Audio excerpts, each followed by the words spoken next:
আপনারা দেখছেন যুগবিক্ষণ, যুগের সাথে মানুষের পাশে সর্বদা এগিয়ে। অন্নপূর্ণা ভান্ডারের জন্য চালু হয়ে গেল নতুন পোর্টাল। এক ধাক্কায় বদলি 17 জন IAS। ফলতার ধস এবার নন্দীগ্রামেও, ঘরে বাইরে চরম অস্বস্তিতে অভিষেক। জামিন অযোগ্য ধারায় FIR দায়ের পরমব্রত ও স্বস্তিকার বিরুদ্ধে। ক্রীড়ামন্ত্রীর কড়া বার্তার পর 48 ঘন্টার মধ্যেই জবরদখল মুক্ত রবীন্দ্র সরোবর স্টেডিয়াম। আপনারা দেখছেন যুগবিক্ষণ খাস খবর। আসছি বিস্তারিত খবরে। পূর্বের ঘোষণা অনুযায়ী জুন মাস থেকে লক্ষ্মীর ভান্ডারের পরিবর্তে মহিলারা অন্নপূর্ণা ভান্ডারের মাধ্যমে 3000 টাকা করে পেতে চলেছেন।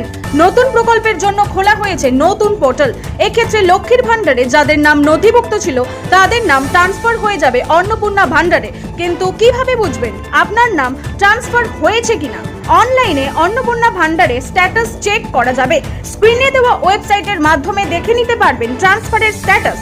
বিস্তারিত জানতে চোখ রাখুন আমাদের ওয়েব চ্যানেল YUGABIKSHON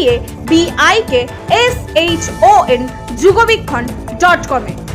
গতকাল বিকেলে একযোগে 17 জন অভিজ্ঞ ও তরুণ IAS আধিকারিকের দপ্তর ও জেলা বদল করল নবান্ন।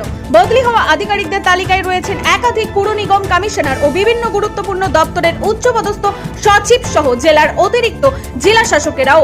প্রশাসনিক মহলের মতে সরকারি কাজের গতি ফেরাতে এবং জেলা প্রশাসনের হ্রাস আরো শক্ত করতে নবান্নর এই বদল বলে জানা যাচ্ছে। বদলির এই তালিকার মধ্যে উল্লেখযোগ্য নাম হলো সুজয় সরকার।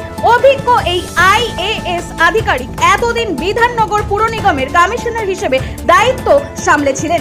নতুন নির্দেশিকা অনুযায়ী তাকে এবার বস্ত্র ও রেশম শিল্প দপ্তরের কমিশনের পদের দায়িত্ব দেওয়া হয়েছে।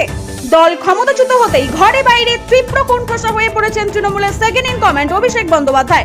নির্বাচনের আগেই ফলতায় অত্যন্ত ঘনিষ্ঠ নেতা জাহাঙ্গীরের আত্মসমর্পণের ঘটনা দলের অন্তরে বড়সড় ধাক্কা দিয়েছিল। এবার সেই রেশ কাটতে না কাটতেই নন্দীগ্রামে শুভেন্দু অধিকারীর কাছে পরাজিত হয়ে তৃণমূল প্রার্থী পবিত্র কর ও তার স্ত্রী শিউলি কর গ্রাম পঞ্চায়েতের সদস্যপদ থেকে ইস্তফা দিয়েছেন। একে একে কর্মীদের দল ত্যাগকে কেন্দ্র করে জল্পনা ছিল তুঙ্গে। এরই মাঝে পবিত্র করের এই দল ত্যাগ রাজনৈতিক মহলে আরো এক নতুন জল্পনা সৃষ্টি করতে চলেছে বইকে। সোশ্যাল মিডিয়ায় উস্কানিমূলক পোস্টকে কেন্দ্র করে অভিনেতা পরমব্রত চট্টোপাধ্যায় ও অভিনেত্রী স্বস্তিকা মুখোপাধ্যায়ের বিরুদ্ধে ভারতীয় দণ্ডবিধির 109 ও 153A ধারায় মামলা দায়ের করা হয়েছে। অভিনেতা ও অভিনেত্রীর নামে গড়িয়াহাট থানায় FIR দায়ের করা হয়েছে।